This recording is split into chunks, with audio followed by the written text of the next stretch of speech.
I was among the first citizens to petition the Supreme Court of India against the discriminatory nature of this fund, but the bench in its wisdom, while not dismissing my petition on merits, asked me to bring it up in Parliament.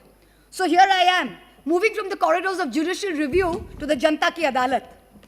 The government issued a circular on March 28, 2020, notifying that all contributions to the PM CARES Fund qualified as eligible CSR contributions under Item 8, Schedule 7 of the Companies Act. But it also disqualified contributions made to the state relief funds from being treated as valid CSR activities. But this was earlier expressly permissible under Schedule 7 of the Act of 2013. So unfair treatment of identical contributions to the PM CARES and to the state relief funds is against public interest, is against public policy. It completely disincentivizes corporate contributions which the state governments would otherwise have got. It creates an unfair, unjust and discriminatory distinction against the state and chief ministers' relief funds in favor of the PM CARES funds. The Honourable Minister, while introducing the bill yesterday, read out a long list of school children and pensioners who had apparently readily and happily given away their meagre savings to the PM CARES Fund. But the Honourable Minister was strangely silent on the 38 PSUs that donated more than 2,100 crores to the fund. Almost 70% of the fund's corpus comes from 38 PSU donations. These are public sector undertakings, share capital subscribed to by the Government of India out of public money. Without an audit, the conflict of interest is writ large for anyone to see. I hope you remember that the Prime Minister's office, in response to an application seeking disclosure of the incorporating documents of this trust, had said this is not a public authority, hence it's not open to RTI. But the very legislative intent behind Section 135 of the Companies Act was to encourage companies to use CSR funds for local welfare activities for local communities in areas of operation. But the PM CARES Fund diverts those very funds away from local communities into this dark hole where not even a speck of light can enter. Coal India has committed 221 crores to a fund while it cannot contribute to the state relief funds of Bengal and Jharkhand, where it is 90% of its operations. ONGC has mentioned that it has offered funds from its CSR budget for the year, even though the allocation is not yet determined. Power Finance Corporation contributed 200 crores to the PM CARES Fund, even though its entire CSR allocation is only 150 crores. It's almost like the courtiers of the emperor competing with each other to give gifts to the emperor with public funds. If these improprieties were not enough, then please consider the massive donations made by Chinese companies. This is horrific. Xiaomi, a Chinese company accused of snooping on people, gave the fund 10 crores. TikTok, currently banned by this government only a few weeks ago, gave 30 crores. Huawei, banned around the world for its well-documented links to the Chinese army, gave 10 crores. Why did you take this money from our enemies? Why don't you return this tainted money?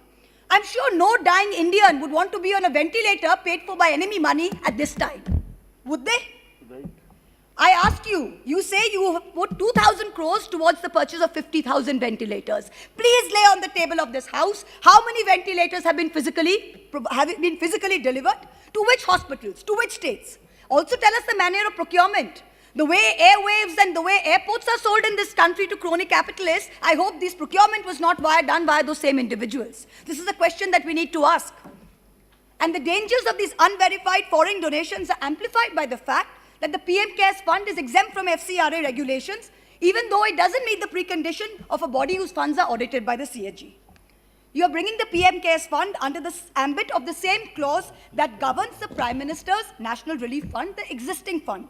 What is the need to institute a new fund where one exists? Prime Ministers will come and go, but the existence of a fund is not up for discussion. What is this need to name everything after one individual?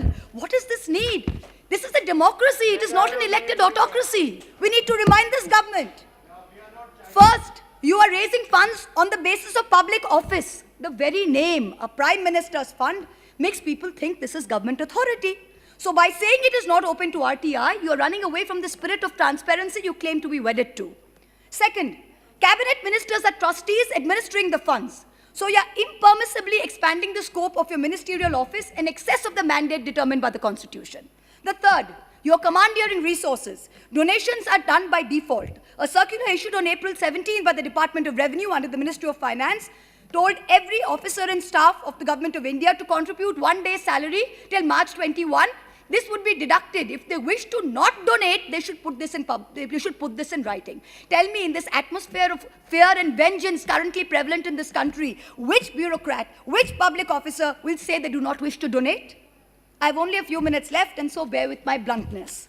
To this government, I say, stop lying to us all the time about growth rates, about migrant welfare, about expenditure, and the laughable delusion that the PM cares.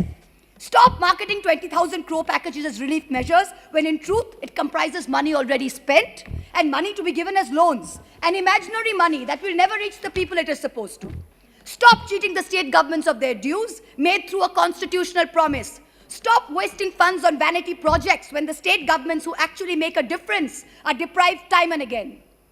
And so, I end by saying that today's India reminds me of Hans Christian Andersen's story, The Emperor's New Clothes, where the emperor was cloaked in nothing, but his sycophantic courtiers could not tell him so.